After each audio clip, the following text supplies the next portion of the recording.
오늘 주일을 맞이하여 예배당에 나와 예배드리는 여러분을 주님의 이름으로 환영합니다. 오늘은 성령 강림절 후 첫 번째 주일입니다. 지난 주일이 성령 강림절 주일이었습니다. 성령의 능력과 충만함이 여러분 삶 가운데 함께 하시기를 축원합니다. 또한 우리는 오늘 삼위일체 주일로 지킵니다. 그래서 강단 색깔도 흰색으로 이렇게 바뀌었습니다. 우리는 삼위일체 사역, 하나님의 사역을 늘 경험하며 살아갔지요. 밤에 잘 자고 아침에 일어나면 내가 깨지 않을 수도 있는데 하나님의 생명을 허락해 주셔서 새로운 하루를 시작하는 감격적인 하루를 시작하게 됩니다. 또 하루 일과를 다 마치고 자리에 누우면 부족하고 어려운 중에서도 주님의 은혜가 임해서 하루를 잘 살아왔다 하는 그런 감사의 기도를 드리고 자리에 눕게 됩니다. 또는 때때로 우리에게 하나님의 방향이 무엇인지, 하나님이 원하시는 것이 무엇인지를 깨닫게 하고 또 돌이키게 하는 성령의 사역을 우리가 함께 경험하며 살아갑니다. 이런 삼위일체 사역이 여러분 가운데 충만하시기를 축원합니다.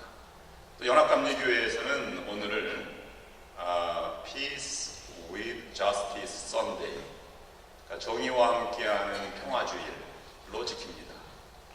여러분에게 주님이 주시는 참 평안과 기쁨이 충만하시기를 주님의 이름으로 축원합니다. 오늘 설교 주제와 크게 다르지 않은 인사를 나누시게 될 텐데요. 옆 사람과 당신은 참 주님의 형제 같으십니다. 아니면 주님의 자매 같으십니다. 이렇게 한번 인사를 나눠보시면 좋겠습니다. 옆에 분이 자매, 형제 자매 같습니다. 이렇게 한번 인사를 나눠보시기 바랍니다. 시작. 주님의 참 형제 또는 자매 같습니다.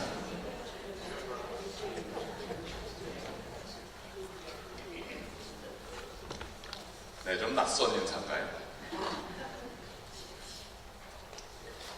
지난 한 주간 동안은 저 개인에게는 매우 분주한 한 주를 보냈습니다. 지난 주일부터 목요일까지 한국에는 기독교 텔레비전이 몇 군데가 있는데요. 제일 오래된 CBS라든지 아니면 CTS 또는 생긴 지 얼마 되지 않은 채널 C 채널이라고 하는 기독교 방송이 있습니다. 이 C 채널에서 미주 프로그램 중에 하나가 해외 한인 동포, 디아스포라 한인 동포를 만나다, 이런 프로그램이 있는데 샌프란시스코를 방문해서 3명을 취재하였습니다. 저와 우리 교회를 취재하였고요. 그 다음에 우리 교회에서는 유고명 권사님이 취재를 하셨고, 그 다음에 실리콘밸리에서 크게 사업을 하시는 김문도 장로님이라고 베델연합감리교회 장로님을 취재하였습니다. 아마 7월 중에 방송이 된다고 하는데 미국에서는 볼 수가 없기 때문에 아마 그 방송된 다음날 유튜브로 올라오게 될 것입니다. 여러분에게 안내해드리면 잘 시청해 주시기를 바랍니다. 그리고 금요일에는 오클랜드 연합감리교회 부흥회가 있어서 부흥회를 참석하게 되었는데요. 목사님이 저에게 축도를 이렇게 부탁을 하였습니다. 저는 그때 이스트베이에서 오신 분들을 다시 한번 존경하게 되었습니다. 제가 가는 데만 2시간이 넘게 걸렸으니까 아마 오고 하시는 분들은 굉장한 수고를 하신다. 매주일 그냥 오시는 것 같지만 저분들은 보통 열정이 아니시다 하는 생각을 가져보게 되었고, 또 그분들의 감동에 대한 예배를 드려야 되지 않을까 하는 기도 제목을 갖게 되기도 하였습니다. 오늘 본문은 고린도 교회에게 보내는 사도 바울의 편지가 4개라고 알려져 있는데 그 중에 성경에 기록된 고린도 전후서 2번째 편지 마지막 구절입니다. 사도 바울이 고린도 교회에게 보내는 결론과도 같은 말씀이고 사도 바울의 신앙을 대변하는 말씀이다, 그렇게 볼 수도 있습니다. 이 본문 말씀 고린도후서 13장 13절은 세계 모든 교회의 목사님들이 예배 마지막에 하는 축도의 원형입니다.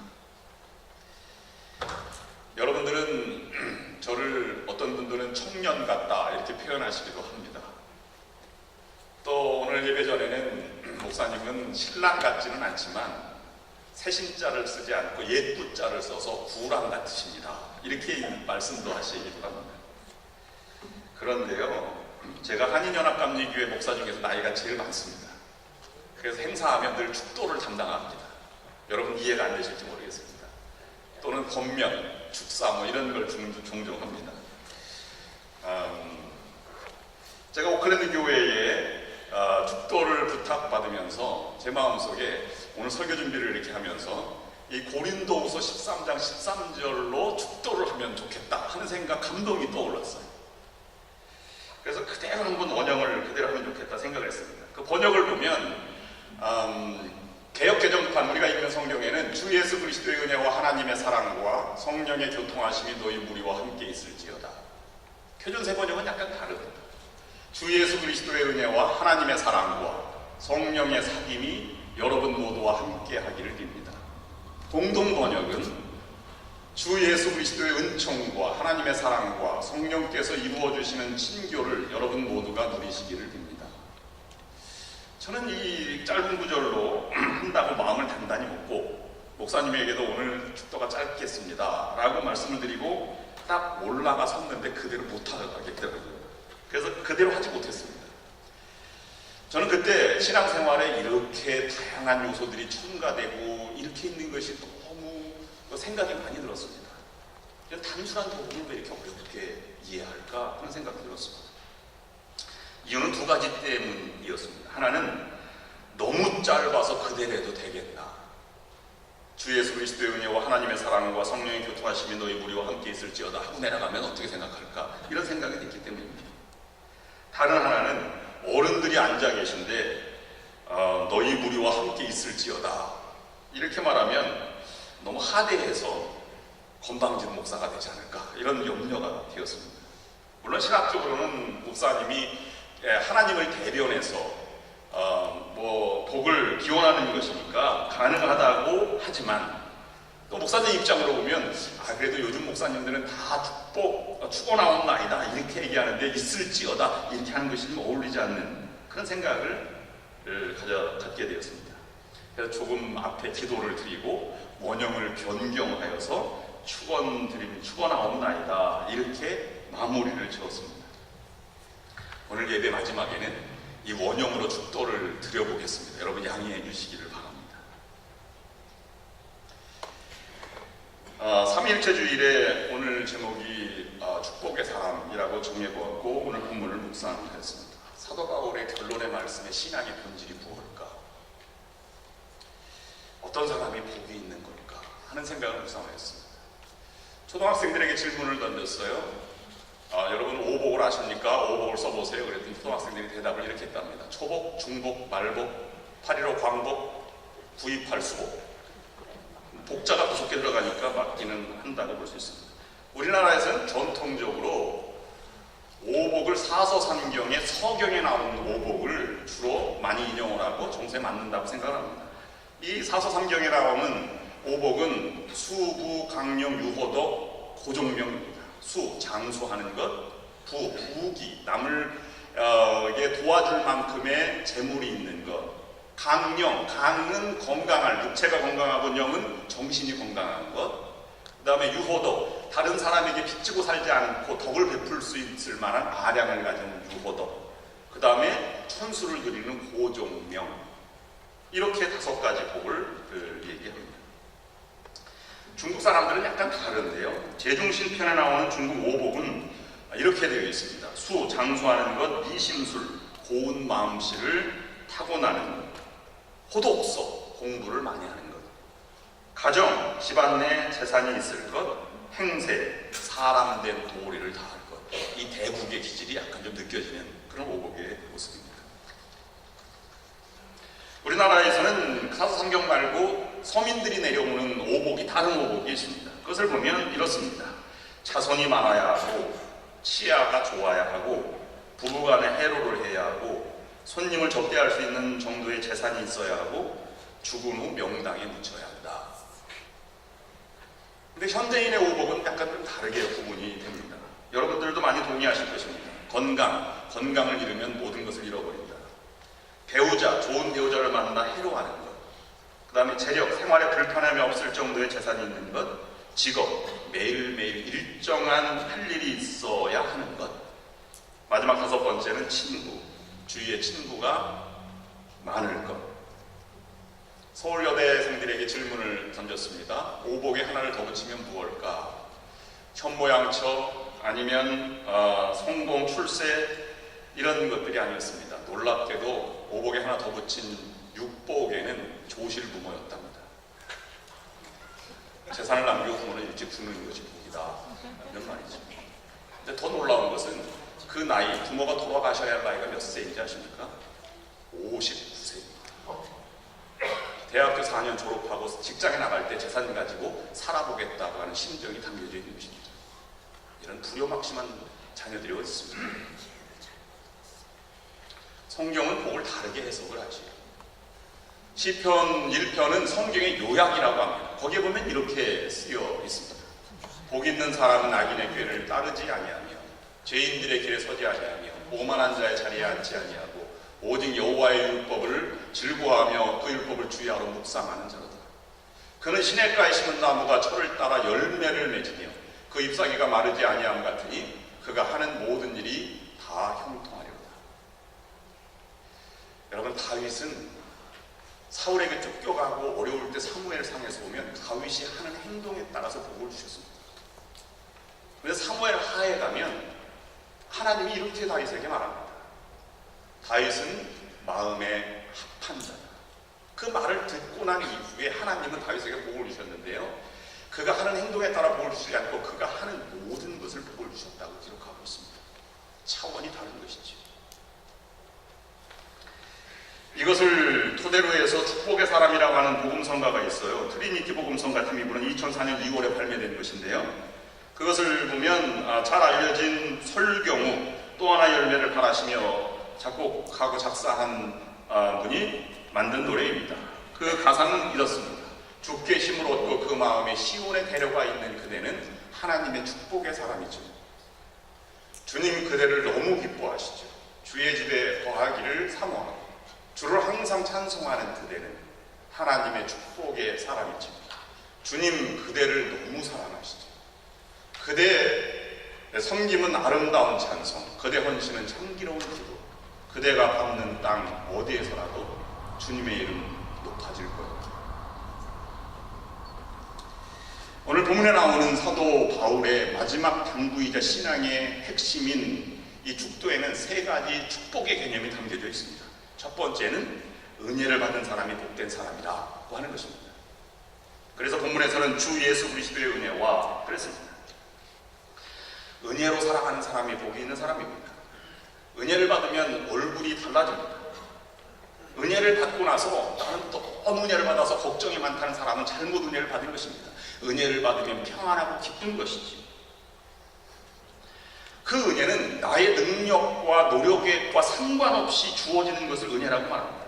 내가 일방적으로 원하지도 않았는데 더 좋은 것으로 우리에게 베푸시는 것을 우리는 은혜라고 표현하고 있습니다. 은혜를 받으면 그러므로 얼굴 표정이 달라지고 마음의 상태가 달라지고 말이 달라지고 행동이 달라집니다. 이것은 은혜 받은 자의 삶의 모습입니다. 부모의 한없는 은혜를 받은 우리들이 이 자리에 오게 되었습니다. 더욱이 죽어있던 우리의 영이 그리스도의 십자가의 보혈로 다시 살아나서 구속의 은혜를 받게 되었습니다. 인생에는 2가지입니다. 은혜를 받은 사람과 은혜를 모르는 사람입니다. 아이들도 세상도 이분법으로 잘 구분하는 경우도 많이 있어요. 어린아이들도 그렇더라고요. 저는 운동을 좋아하지만 우리 집사람은 책 읽는 것을 좋아합니다. 저는 생선 계통을 좋아하지만 우리 아이들은 고기를 좋아합니다. 그래서 우리 아이가 반찬이 딱 나오면 이렇게 2가지로 구분합니다. 고기와 고기 아닌 반찬. 그래서 고기만 먹습니다. 짧은 우리의 인생이지만 인생을 2부로 나누면 은혜를 받은 사람은 영생을 누리는 삶이요, 그렇지 않은 사람은 형벌을 지옥에 가는 인생들이다, 그렇게 볼 수 있습니다. 하나님의 은혜, 부모의 은혜, 형제의 은혜, 이웃의 은혜를 받은 우리들이 복된 사람입니다. 2번째는 사랑을 받은 사람이 복된 사람이다. 하나님의 사랑과 그렇게 표현하고 있습니다. 부모와 형제와 이웃과 교우들의 사랑을 받았다면 여러분 적어도 복된 사람입니다. 하나님의 사랑은 우리에게 확증되었다고 로마서에 말씀하고 있습니다. 그리스도의 십자가로 확증되었다 말합니다. 로마서 5장 6절 8절 말씀 보면 우리가 아직 연약할 때에 기약대로 그리스도께서 경건하지 않은 자를 위하여 죽으셨도다. 의인을 위하여 죽는 자가 쉽지 않고 선을 위하여 용감히 죽는 자가 꼭 있거니와 우리가 아직 죄인 되었을 때에 그리스도께서 우리를 위하여 죽으심으로 하나님께서 우리에 대한 자기의 사랑을 확증하셨느니라 라고 말하고 있습니다. 은혜는 기쁨으로 다가오지만 여러분 사랑은 어떻게 다가옵니까? 부모님의 사랑과 형제의 사랑과 교우들의 사랑이 어떻게 다가옵니까? 사랑은 미안함으로 다가오는 것이 사랑입니다. 여러분 사랑이 왜 미안합니까? 자신의 노력과 헌신과 섬김과 희생이 있기 때문에 사랑은 미안함으로 다가오는 것이지. 어머니가 아버지가 자녀들을 사랑할까요? 사랑하지 않을까요? 사랑 어떻게 그걸 알 수 있습니까? 자식이 다 큰 자식을 보고 어머니는 이렇게 얘기합니다. 내게 태어났지만 잘 못해줘서 미안하다. 그리고 미안함은 고마움으로 바뀌죠. 내가 못해줬어도 잘 커줘서 고맙다. 자녀들이 부모를 사랑할까요? 안 사랑할까요? 딸이 어머니를 사랑합니다. 어떻게 합니까? 엄마 미안해. 잘 못해줘서 미안해. 그리고 고마움으로 바뀌죠. 지금까지 건강하게 살아주신 것만도 참으로 고맙습니다. 그 고마움이 눈물로 바뀌는 것이지. 눈물은 감동이 됩니다. 감동은 넘어서 감격으로 다가오는 것입니다. 목사님이 교우들을 사랑할까요? 사랑하지 않을까요? 목사님은 교우들이 나와서 기도하는 모습 보고 안타깝습니다. 미안해합니다. 왜냐하면 내가 도와줄 수 있는 부분이 별로 없기 때문이에요. 그래도 주일마다 나와서 앉아있는 것은 너무 고맙습니다. 그래서 기도하게 되죠. 하나님 어떻게 좀 해주세요. 그러면 감동입니다. 내가 있지 않냐. 그러면 그에게 감동돼서 기도하고 관심 가지고 계속 협조하고 노력하는 가운데 그가 일어서는 것을 보게 됩니다. 그러면 감격으로 다가오죠. 우리 교우들이 서로 사랑하는 것을 알 수 있습니다. 어떻게 합니까? 목사님께 인사할 때도 이렇게 인사들 하십니다. 미안합니다 목사님. 열심히 못 도와드려서 죄송합니다. 사랑의 증거입니다. 여러분의 입에서 사랑의 표현을 사랑한다 라고 표현하기보다는 오히려 그 희생과 헌신과 사랑, 이 섬김과 봉사에 대해서 우리는 늘 미안함을 가지고 있는 것이 사랑의 표현이 되어야 합니다. 미안합니다. 고맙습니다. 그 사랑이 넘어서 감동과 또 감격으로 나와서 격이 다른 삶을 살아가는 여러분들이 되어야 할 것입니다. 세 번째는 사귐이 있고 교제가 있으면 행복한 사람입니다. 성령의 교통하심 또는 성령의 사귐, 성령께서 이루어지시는 친교라고 표현하고 있습니다. 여러분 만나서 사귄다, 친교한다. 여러분 친구들 왜 만나지? 왜 만납니까? 친구들 만나서 하는 유일한 것이 무엇입니까? 위로를 받는 것입니다. 내 얘기 좀 들어보세요. 나는 이렇게 살아가고 있습니다. 이렇게 위로받는 것입니다. 그리고 격려하고 용기를 주는 것이 친구의 목적이고 사귐의 목적입니다. 성령께서 우리를 이렇게 도와주셨어요. 여러분이 함께 기도해주는 장로님이 계시면 여러분 행복한 분이십니다. 여러분이 함께 목사님과 함께 신앙생활하면 행복한 것입니다. 기도하는 남편, 기도하는 아내가 있다면 적어도 여러분은 복된 사람입니다. 그리고 적어도 속도원과 속도원의 관계, 여성교회 회원들 간의 관계가 서로 의지하는 관계가 있다면 사귐이 있는 관계이고 복된 사람입니다.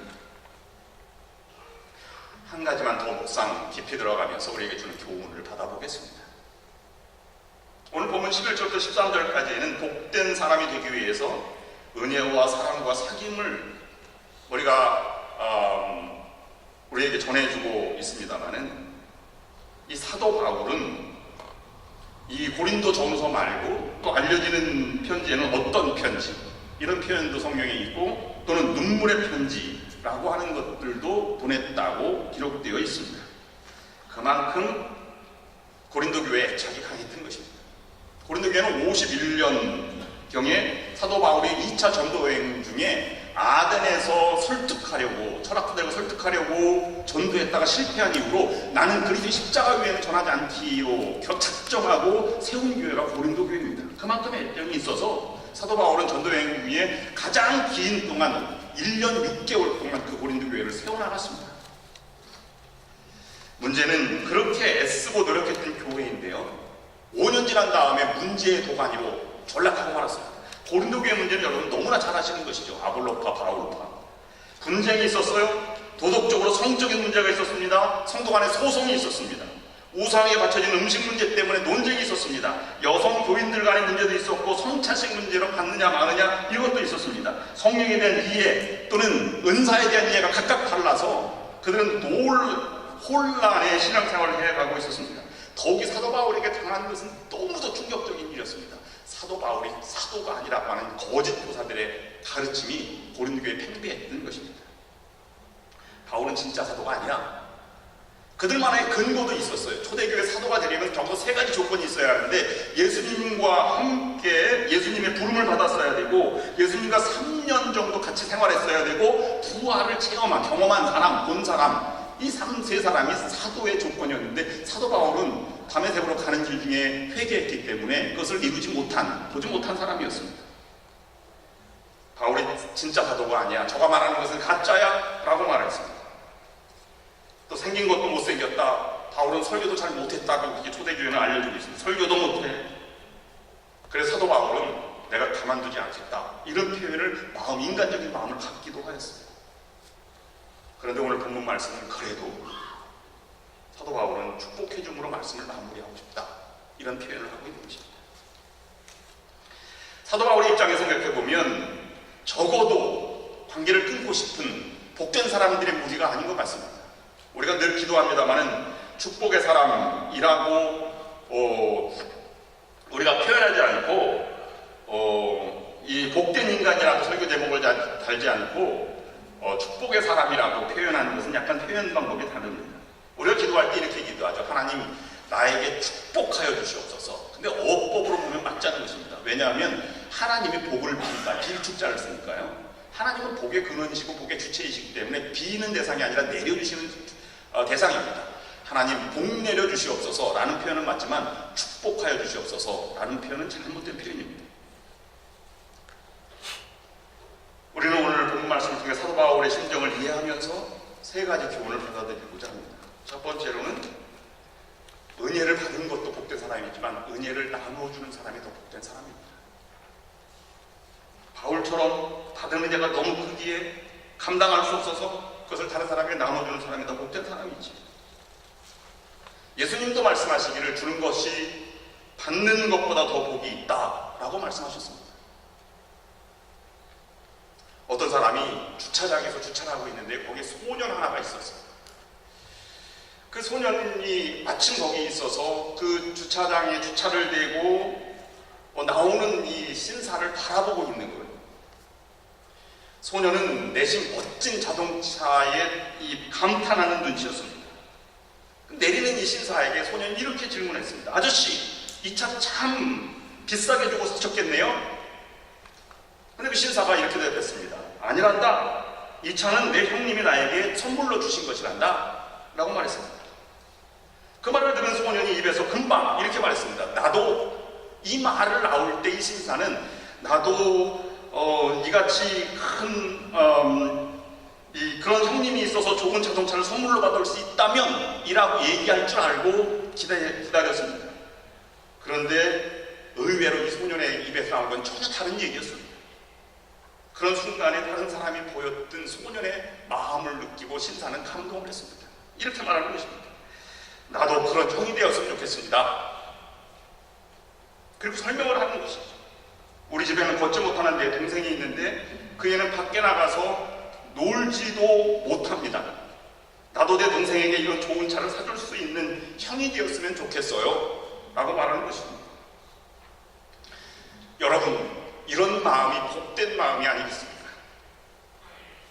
내가 구할 것이 무엇이고 무엇이 나에게 필요하고 내가 무엇을 가져야 할까 생각하기 전에 내가 무엇을 나눠줄 수 있는가, 라는 것이 복된 삶의 출발점이 되는 것입니다. 두 번째는 사랑을 주는 사람이 되십시오. 여러분, 사랑받은 사랑이 큰 만큼 줄 수 있는 것입니다. 신앙의 깊이는 받은 사랑만큼 커지게 되어 있습니다. 우리 믿음의 선조들, 아니면 독립을 위해서, 아니면 공산주의와 싸우면서, 아니면 복음을 전하기 위해서 순교한 이들의 삶의 깊이는 우리와 다를 것입니다. 그들은 너무 큰 사랑을 받았기에 자기 목숨도 아까워하지 않았습니다. 여러분이 그런 사람이 되어야 할 것입니다. 마지막 사귐이 있고 교제가 있는 사람이 되시기를 바랍니다. 형제들아 라고 사도 바울이 이렇게 썼는데요, 이 형제들아 라고 하는 헬라어는 아델포스라고 발음하는데, 이것은 원어적으로는 한 자궁에서 나온 이라는 뜻입니다. 한 배에서 나온. 그들은 지금 어떤 상태입니까? 서로 소송하고 싸우고 이단 시비를 벌이고 사도가 아니라고 난리를 치는 그런 속에서도 사도 바울은 너희는 같은 형제이다 라고 품고 나가는 것입니다. 우리도 옆에 있는 사람과 인사를 나눴습니다. 그리스도 안에서 한 형제 자매들입니다. 사도 바울이 그랬던 것처럼 여러분들도 축복하기를, 복된 삶을 살아가시는 여러분들이 될 수 있으면 합니다. 나는 과연 바울의 심정으로 성도들의 상처를 또 가슴에 안은 채 화를 내지 않고 힘들게 하는 그들을 향해서 진심으로 품어주고 축복해 줄 수 있는가 하는 것을 다시 되물어 보시기를 바랍니다. 여러분을 아프게 하고 힘들게 하는 성도에게 세상 사람들처럼 똑같이 대하지 마시고 바울의 마음으로 진심 어린 축복 기도를 해줄 수 있는 여러분들의 성숙한 신앙의 모습이 될 수 있기를 바랍니다. 그러면 주님 앞에서 축복의 사람, 승리하는 사람이 될 수 있을 것입니다. 그런 여러분 모두가 될 수 있기를 주님의 이름으로 축원합니다. 기도하시겠습니다. 하나님, 사도 바울이 축복한 은혜와 사랑과 교제 사귐을 이루는 복된 성도가 되게 하여 주시옵소서. 우리 교회가 그 축복이 이루어가는 교회가 될 수 있도록 인도하여 주시옵소서. 예수님의 이름으로 간절히 기도드리옵나이다. 아멘.